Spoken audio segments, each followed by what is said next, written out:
Utilise la force des habitudes. Alors cette vidéo elle est inspirée par la vidéo précédente qui elle-même est inspirée par la vidéo d'avant. Donc là je suis vraiment en mode full schizo où je fais que parler à la caméra. Et tout comme la vidéo précédente, celle-ci elle n'était pas du tout prévue, elle est complètement full impro. Mais j'espère quand même que je vais vous apporter quelque chose et puis et vous aider un peu à y voir plus clair sur la vie. Les habitudes sont à la fois un outil extrêmement puissant, mais en même temps un ennemi très dangereux. J'ai d'abord parlé de cet aspect négatif où effectivement ça peut être un ennemi très dangereux. Je pense que je vous apprends rien.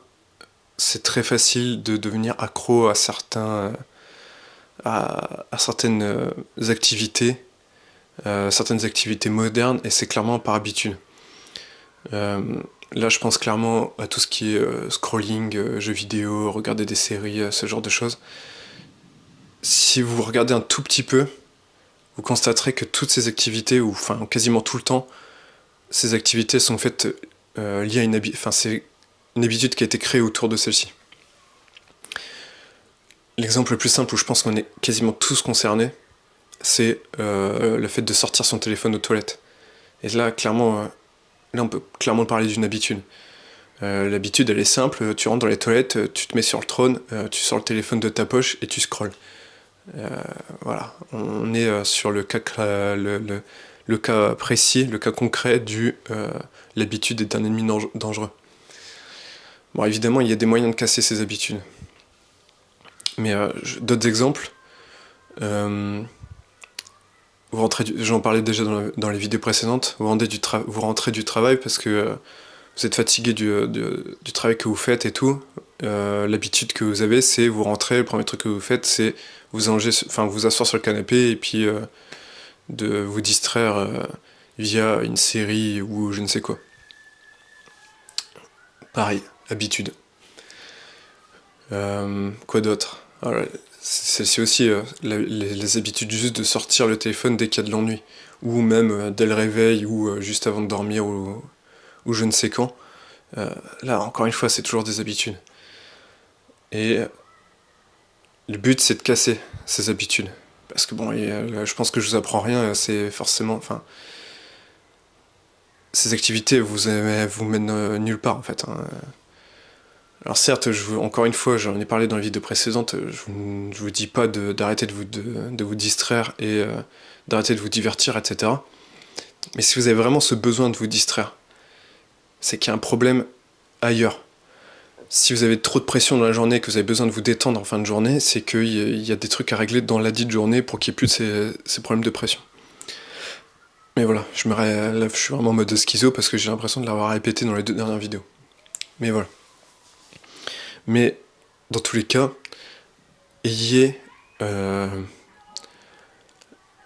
trouvez la force mentale de casser ces habitudes. Et le plus simple pour casser des habitudes nocives, c'est d'implémenter des habitudes positives. Et c'est là qu'on rentre dans la deuxième partie de la vidéo où je vous parle des habitudes positives. Trouvez des activités simples que vous pouvez mettre en place facilement dans votre journée et qui vous sont bénéfiques. Donc là, ça dépend d'une personne à une autre. Donc là, je vais donner des exemples, mais vous n'êtes peut-être pas concerné. Mais par exemple, au lieu de vous mettre à scroll dans les toilettes, déjà peut-être installer des applications plus intéressantes, ça peut être un premier pas. Ou sinon, juste ayez des livres dans vos chiottes. Comme ça, au lieu de scroll, vous serez en train de lire. Donc, moi je trouve que le plus simple, c'est juste mettez des bandes dessinées, des comics, des mangas. C'est le genre de choses qui se lisent facilement et qui n'ont pas besoin d'énergie mentale pour être lues.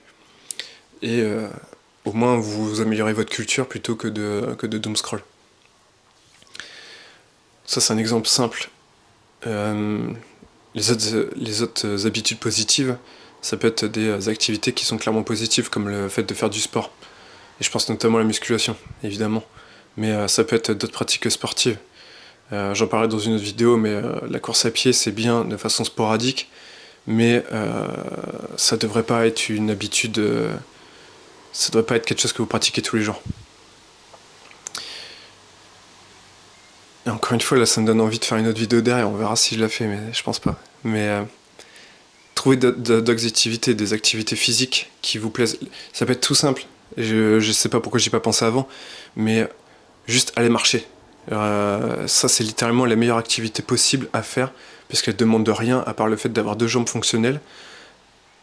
Juste, si vous avez l'habitude de faire une activité négative, enfin nocive pour vous à un moment donné, ayez la force de créer une habitude d'aller marcher à ce moment-là.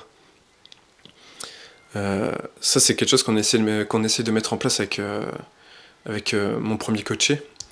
Il a pris l'habitude d'aller marcher maintenant le soir après le taf.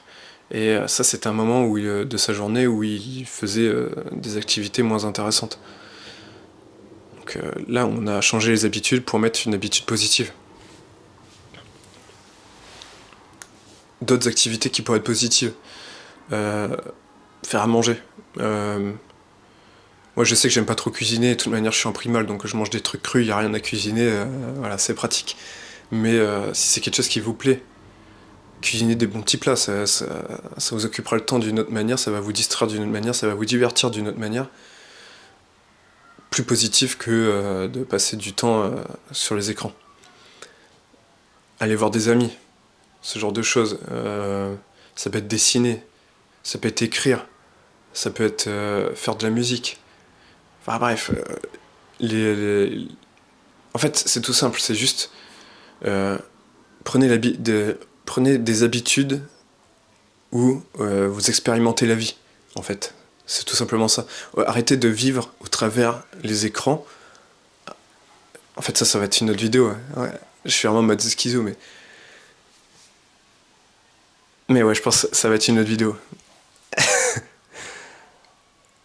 Mais voilà, profitez, utilisez la force des habitudes.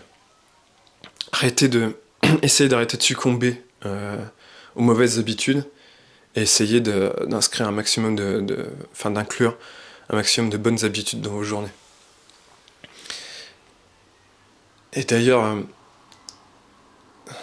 encore une fois, ça peut être un autre sujet de vidéo, mais il n'y a pas besoin d'avoir des routines pour avoir de bonnes habitudes.